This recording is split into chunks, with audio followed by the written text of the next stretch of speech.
मेरे प्यारे मित्रों नमस्कार। आज हम स्टार्ट कर रहे हैं अपना नया सब्जेक्ट पेट्रोलियम रिफाइनिंग इंजीनियरिंग। बहुत दिनों से इंतजार था आप लोगों को इस सब्जेक्ट का, जिसका नाम है पेट्रोलियम रिफाइनिंग इंजीनियरिंग। वास्तव में ये बहुत ही महत्वपूर्ण सब्जेक्ट है और जिसके लिए आप लोगों ने बहुत ही लंबा समय व्यतीत किया है, बहुत ही इंतजार किया है। बट अब इंतजार की घड़ियाँ जो है ख़त्म हो गई हैं। तो हम आज आपको पढ़ा रहे हैं पेट्रोलियम रिफाइनिंग इंजीनियरिंग। इसे कहीं कहीं कॉलेजों में पेट्रोलियम टेक्नोलॉजी नाम से भी पढ़ाया जाता है। तो हम स्टार्ट कर रहे हैं। हम आज सिलेबस डिस्कस करेंगे। हम अब तक जो है देखा जाए तो सबसे पहले हम लोगों ने एफएम कवर की, फिर हमने सीआरई कवर की, एमईबी, फिर हमने पढ़ा प्रोसेस कैलकुलेशन, ऊपर वाला food mechanics, chemical reaction engineering और material energy balance. Chemical technology पूरा फुल किया हमने। हीट ट्रांसफ़र ऑपरेशन एसटीओ पूरा किया और उसके बाद मैकेनिकल ऑपरेशन ये पूरा किया। ये सारे सब्जेक्ट ये बिल्कुल वैसे नहीं है, डिप्लोमा कॉलेज में आपको पढ़ाए गए थे। हमने इनको बहुत ही बेहतरीन तरीके से कवर किया है। हमने पूरे सिलेबस के दौरान हर एक सब्जेक्ट को 800 लेकर 1700 घंटे तक लगे हुए हैं एक एक सब्जेक्ट पढ़ाने में, जिससे आपका 60 से लेकर 100 आवर तक का लेक्चर क्लियर हुआ है। तो वो लेक्चर कंटेंट जो है हमने बहुत आसानी से कवर किया है, बहुत ही आहिस्ता आहिस्ता कवर किया है और हमने कहीं क्वालिटी से कम्प्रोमाइज़ नहीं किया। तो जब आप इसको पढ़ा होगा या फिर पढ़ोगे तो आप समझोगे उसकी पावर को। इसके बाद हम अभी एमटीओ मास्टर्स पर चल रहा है और पीआरई, ये दो सब्जेक्ट जो है कंटिन्यू और रनिंग में रहेंगे। फीस बहुत ही कम है। इनकी फ़ीस अप्रोक्स 900, 1000, 1100, 1200 ऐसी रहती है सब्जेक्ट पर सब्जेक्ट की। तो इन सब्जेक्ट को कैसे मैंने कवर किया है, पहले तो मैंने आपको इन सब्जेक्ट में किसी भी टॉपिक की थ्योरी पढ़ाई है, फिर आपको उसको न्यूमेरिकल कराया है। न्यूमेरिकल इसलिए ताकि थ्योरी का एप्लीकेशन क्या है वो आपको समझ में जाए। फिर हमने previous year question different exam में कैसे आए हुए हैं, इस टॉपिक से कैसे बनते हैं वो आपको समझाएं। इस तरीके से वो पूरा टॉपिक ख़त्म हो जाता है। अब तक के रिकॉर्ड है, अगर केमिकल इंजीनियरिंग पेपर में आएगी तो हमारे लेक्चर से बहुत ही मुश्किल है कि हमारे लेक्चर से बाहर केमिकल इंजीनियरिंग का क्वेश्चन पूछ जाए। तो आप बिल्कुल भरोसा रखिए, हमारे कंटेंट बहुत अच्छे से पढ़िए। इंडिया की जो टॉप कोचिंग है उनसे कई गुना ज़्यादा कंटेंट हमने कवर किया है और हमने उसको क्वालिटेटिव तरीके से कवर किया है। और कोचिंग में क्या करते हैं कि उनको पैसे कम मिलते हैं तो वो कम कंटेंट कवर करते हैं, स्टूडेंट को नहीं मालूम पड़ता। बट हमने जो कंटेंट है उसको देख के फीस डिसाइड की है, फीस को देख के कंटेंट डिसाइड नहीं किया है। पीआरई पेट्रोलियम रिफाइनिंग इंजीनियरिंग का सिलेबस जो है बहुत ही ज़्यादा है। हमने यहाँ पर उतना ही सिलेबस कवर किया है डिप्लोमा इन केमिकल इंजीनियरिंग को ज़रूरत है।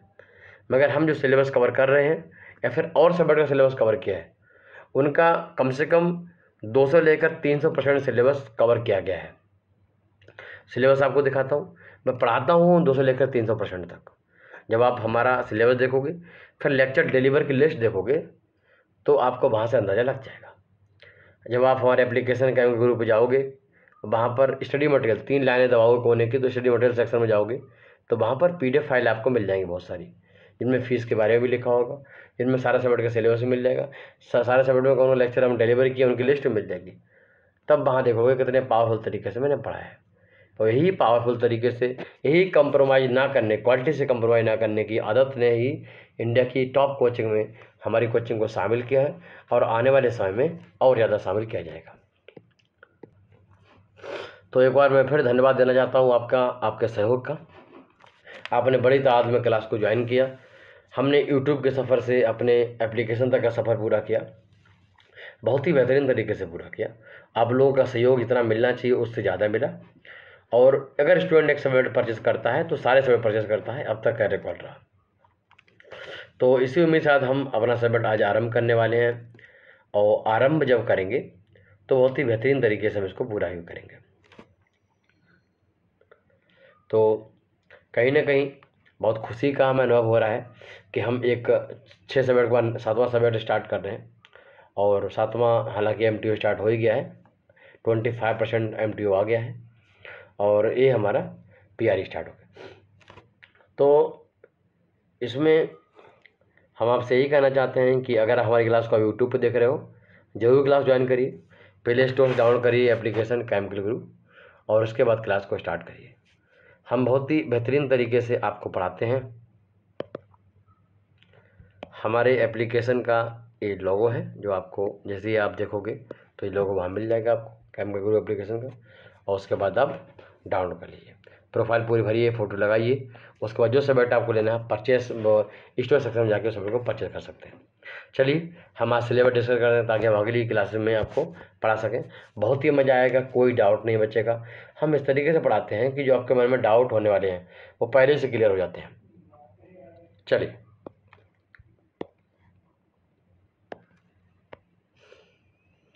हम सिलेबस को, बहुत सारे सिलेबस को हम कंपेयर करते हैं, उसके बाद एक एवरेज और एक नॉर्मलाइज सिलेबस बनाते हैं। हमने इसको यूनिट 1, यूनिट 2, 7, 8 यूनिट में डिस्ट्रीब्यूट किया है। तो इसको मैं पढ़ाऊँगा केमिकल इंजीनियर शिवम शुक्ला। और आज का सिलेबस में देखो, सबसे पहली यूनिट है उनमें हम इंट्रोडक्शन रखेंगे। इंट्रोडक्शन में सबसे पहले पढ़ाएंगे हम आपको ओरिजिन ऑफ पेट्रोलियम। ठीक, पेट्रोलियम बोल रहे हैं, पेट्रोल नहीं बोल रहे हैं। पेट्रोलियम मतलब वो क्रूड ऑयल जो मिक्सचर है उसका ओरिजिन कैसे हुआ और उसकी ओरिजिन के पीछे कौन कौन सी डिफरेंट थ्योरीज हैं, उनके बारे में हम डिस्कस करेंगे। Indian and global status of petroleum and natural gas. Indian scenario देखें और ग्लोबली देखें, वहाँ डिफरेंट कंट्री वाइज देखें, तो उनके पास जो पेट्रोलियम है उसका स्टेटस कितना है, उनके पास कितना पेट्रोलियम अवेलेबल है, कितनी पॉसिबल संभावनाएं हैं पेट्रोलियम की और नेचुरल गैस की। इसलिए क्योंकि ये दोनों चीज़ें हमारे लिए बहुत ही महत्वपूर्ण हैं और इनके आधार पे ही हमें फ्यूचर की गति है वो हम निर्धारण करना है। उसका फ्यूचर की गति कैसी होगी, इंडिया आगे कहाँ पर स्टैंड करेगा आने वाले समय में, हम उसे डिसाइड करेंगे।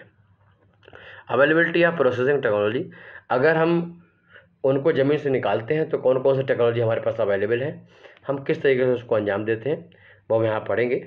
और डिफरेंट एग्जाम में आए हुए क्वेश्चन और उनमें किस तरीके के चेंजेस कहते हैं उनको भी हम कवर करेंगे।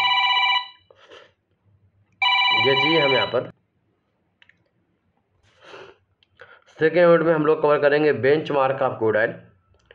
क्रूड ऑयल जो ज़मीन से निकालते हैं वो वाला ऑयल।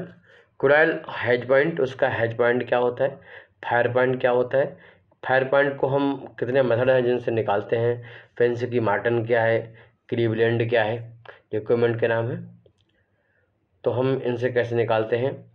अनिलिन पॉइंट क्या है, अनिलिन पॉइंट का क्या रोल है ये पता करने में कि कंपाउंड एलिफेटिक ज़्यादा है क्या एरोमेटिक ज़्यादा है। फ्रीजिंग पॉइंट का क्या रोल है, एप्लीकेशन क्या है। रिफ्रैक्टिव इंडेक्स किस तरीके से हमें उसकी क्वालिटी के बारे में बताता है। स्वीट क्रूड ऑयल कैसा है और सौर क्रूड ऑयल कैसा है, हमारे पास क्रूड ऑयल है उसको मैक्सिमम रेंज क्या है, हम वो यहाँ पर सीखेंगे।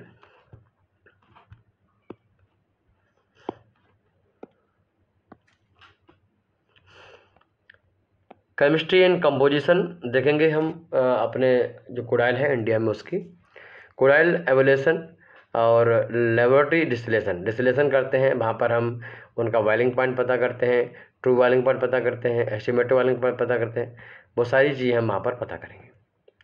यूनिट नंबर 3 हम पढ़ेंगे, उसमें कंपोजिशन क्या है पेट्रोलियम प्रोडक्ट का, उनकी यूजेज क्या है, Indian specification of LPG India में जो एलपीजी अवेलेबल है उसमें क्या क्वालिटी होती है, जबकि ठंडे प्रदेश है वहाँ पर जो एलपीजी है उसमें क्या कंपोजिशन है उसका, ऐसा चेंज क्यों करते हैं, उनके बारे में पढ़ेंगे। नेफ्ता क्या है उसके बारे में, कैरोसिन, एमस, एटीएफ मतलब एविएशन टरबाइन फ्यूल, और एचएसडी एलडीओ है ना, एचएसडी एलडीओ ये क्या है इनको पढ़ेंगे हम। बिटुमेन क्या है, वैक्स का पेट्रोलियम कोक्स क्या है, लुब्रिकेटिंग ऑयल के बारे में जानेंगे। यूनिट नंबर 4 पढ़ेंगे जिसमें डिस्टिलेशन ऑफ क्रूड ऑयल देखेंगे। हम पहले एटमॉस्फेरिक डिस्टिलेशन करते हैं तो वो देखेंगे, फिर हम बैकवर्ड डिस्टिलेशन करते हैं वो देखेंगे, उनके डिफरेंट कंपाउंड देखेंगे, ओवरऑल उसको देखेंगे और हम क्वेश्चन देखेंगे। इसके बाद हम पढ़ेंगे थर्मल क्रैकिंग। थर्मल क्रैकिंग में कोकिंग प्रोसेस हम देखेंगे, फ्लूइड कोकिंग देखेंगे, डिलेड कोकिंग देखेंगे और विस ब्रेकिंग देखेंगे। आपको मालूम है कि हमारा जो क्रूड होता है वो काफ़ी उसकी विस्कोसिटी ज़्यादा होती है। इसको प्रोसेस करने में चाहे डिस्टिलेट करने में, इन सब में क्या होता है, बहुत दिक्कत आती है। आप जानते हो जैसे विस्कोसिटी किसी भी क्रूड की बढ़ती है तो उसको हीट करना थोड़ा मुश्किल होता है, क्योंकि अब हीट ट्रांसफर कोएफिशिएंट जो है कम हो जाता है। जैसे जैसे विस्कोसिटी बढ़ती है तो विस्कोसिटी बढ़ने पर रेनॉल्ड्स नंबर डाउन होता है, और बढ़ने पर हीट ट्रांसफर कोएफिशिएंट डाउन होता है, जिससे हीट ट्रांसफर रेट डाउन हो जाता है। तो हम एक तो वो वाली दिक्कत है। नंबर 2, उसको प्रोसेस करने में, फ्लो करने में दिक्कत आती है। तो इन सब के लिए हम विस्ब्रेकिंग करते हैं, क्या कंडीशन है, क्या टेम्परेचर प्रेशर, वो सब डिस्कस करें। फिर हम पढ़ेंगे catalytic cracking process.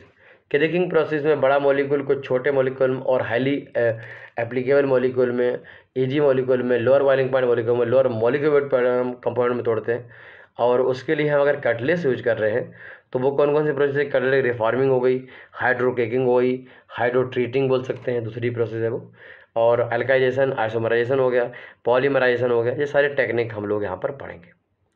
7वीं unit start होगी जिसमें सॉल्वेंट डी एस्फॉल्टिंग, हम उसमें डी एस्फॉल्टिंग सीखेंगे, सॉल्वेंट एक्सट्रैक्शन सीखेंगे, सॉल्वेंट डीवैक्सिंग सीखेंगे। तो ये सारी टेक्निक हम यहाँ पर सीखने वाले हैं। फिर हम देखेंगे हाइड्रो फिनिशिंग, है ना, manufacturing of wax, paraffin and micro जो क्रिस्टलाइन नेचर है वो पढ़ेंगे। ये सिलेबस हम कवर करेंगे और हम कोशिश करेंगे सिलेबस कवर करते समय कम से कम 100 से लेकर 200 क्वेश्चन हम आपको पेट्रोल रिफाइनिंग इंजीनियरिंग के कराएं बीच बीच में, जिससे आपको काफ़ी आइडिया लगे हर एक टॉपिक के बारे में, और उसके बाद बहुत ही मज़ा आया आपको पढ़ने में। हमारे पास टोटल 8 यूनिट है। बिटुमेन लास्ट यूनिट है बिटुमेंट, जिसमें हम बिटुमेन क्या होता है, कैसे बनाते हैं, क्या एप्लीकेशन है, कैसे क्या करते हैं, वो हम सीखेंगे। तो ये टोटल 100 से ज़्यादा क्वेश्चन हम कवर करने का, मोर देन 100 क्वेश्चन। देखिए इसमें हमने डिस्क्राइब कर रखा है कि here we also covered more than 100 question of OP Gupta and doctor Ram Prasad book. ठीक, ये वाले क्वेश्चन होंगे, और उसके अलावा गेट में आए हुए क्वेश्चन भी मैं कवर करेंगे। हम कोशिश करेंगे इसकी फ़ीस जो है ज़्यादा ना रखें, क्योंकि हमने इसका सिलेबस को उतना नहीं बढ़ाया है जितना इसका एक्चुअल सिलेबस है। सिलेबस का बहुत ज़्यादा है, बट हम पेट्रोलियम रिफाइनरी इंजीनियरिंग का एक अलग से फ्यूचर में हम उसको एक सब्जेक्ट कवर करने वाले हैं। प्लीज़ जल्दी ना करें, क्योंकि ये बहुत मुश्किल होता है, इसको बनाना, तैयार करना बहुत ही मुश्किल प्रोसेस है। और हमें जो चीज़ बनानी पड़ती है बहुत ही ऑथेंटिक होनी चाहिए, क्योंकि आने वाली हिस्ट्री में और फ्यूचर में क्या करेंगी, हमें एक चैलेंजिंग फेस करना पड़ेगा। तो कंटेंट बहुत ही सुपर होना चाहिए, बहुत ही ऑथेंटिक होना चाहिए, उसमें टाइम लगता है। आने वाले समय में डिफरेंट रिफाइनरी, जैसे मथुरा रिफाइनरी में कौन कौन से यूनिट हैं, IOCL में अदर रिफाइनरी, बोएगांव, पारादीप, हल्दिया, पानीपत, इन सब में कौन यूनिट है, उनके बारे में हम आपको पढ़ाएंगे। और वहाँ पर हम फिर जो उसकी ओवरऑल एक पूरा डिस्क्रिप्शन है, पूरी PRE हम वहाँ कवर करेंगे। ठीक, तो वहाँ आपको बहुत ही मज़ा आने वाला है। यहाँ पर सिलेबस काफ़ी होगा, बट उतना ज़्यादा नहीं होगा, इतना एक्चुअल सिलेबस है। जो मैंने आपको एक ओल्ड सिलेबस दिखाया था, उतना सिलेबस यहाँ पर नहीं होगा। वो ओल्ड सिलेबस आप देखना चाहोगे तो हम जब आप जो सब लेक्चर आ रहा है अभी हमारे एप्लीकेशन पे, वहाँ ओल्ड सिलेबस भी आपको दिखाया जाएगा। तो हालांकि वो आपके लिए उपयोगी नहीं है, इसलिए हटाया गया है, वो आपके लिए बिल्कुल उपयोगी नहीं है, वो बीटेक लेवल का सिलेबस है। हमारा फोकस मेरे डिप्लोमा लेवल पे है। हालांकि डिप्लोमा लेवल में हम जो अभी जो सिलेबस पढ़ाया दिया है मैंने, इसका 200% पढ़ाएंगे तो हम बीटेक लेवल के लिए मोर देन सफिशिएंट हो जाएगा जी। और हमारे वैसे भी 1-2 लेक्चर ही बच्चों के लिए बहुत सारी नॉलेज को लेके होते हैं। अभी आपने इंट्रोडक्शन में काफ़ी चीज़ें सीखी होंगी, तो मैं आपको धन्यवाद देना चाहता हूँ कि आपने हमारी क्लास को ध्यान से सुना। और देखो, वीडियो को लाइक करना, ये सब करना जो आपका काम है, हम बार बार कह नहीं पाएंगे, हम टीचर हैं, है ना। तो इसको आप घर में खुद समझिए और अपने फ्रेंड को हमारे वीडियो को शेयर करिए, उनको बताइए कि सर आपके लिए इतनी मेहनत कर रहे हैं, एक सफल बनाने में 1200 घंटे दे रहे हैं, तो उसकी मेहनत को कैसे सफल बनाओगे, आप ही लोग सफल बनाओगे, है ना। क्योंकि नाचने गाने वीडियो कच्चा बादाम के लिए तो कितने लोग तैयार होते हैं गाने को बजाने को, है ना, सब ड्रामाबाजी करने को, बट केमिकल इंजीनियरिंग पढ़ाने के लिए हर कोई तैयार नहीं होता। तो ये आपकी जिम्मेदारी इसको आगे बढ़ाना। यहाँ पर हमें लास्ट में लिखी हुई लाइनें, जो दिल की लाइनें हैं कुछ, कि we are always committed for the computing syllabus within time scale, we are don't compromising quality with quality and quantity of subject and updation. Here we also provide live doubt solving classes with test series and minimum fees। ठीक, हम आगे test series भी ला रहे हैं, आजकल हमें test series भी आने वाली है, तो आप लोग टेस्ट दीजिएगा और तैयारी करिएगा। 100% कोई ऐसा एग्जाम नहीं इसमें आपका सिलेक्शन ना हो। ओपी गुप्ता के लगभग 1000 क्वेश्चन हमारे पास अवेलेबल हैं जो मैंने पहले सॉल्व कराए थे। वो बहुत ही मिनिमम फीस 1065 में है, हम लोग ले सकते हो। और बनना हमारा ओपी गुप्ता का सिलेबस वीडियो बनना शुरू हो गया है। और सबसे पहले फर्टिलाइजर हम लॉन्च कर रहे हैं, जो महज थी 300 रुपये रखी गई है, फिलहाल वो चेंज होती रहती है। तो फिर मिलते हैं। नमस्कार, जय हिंद, जय भारत। आप सभी का एक बार पुनः धन्यवाद।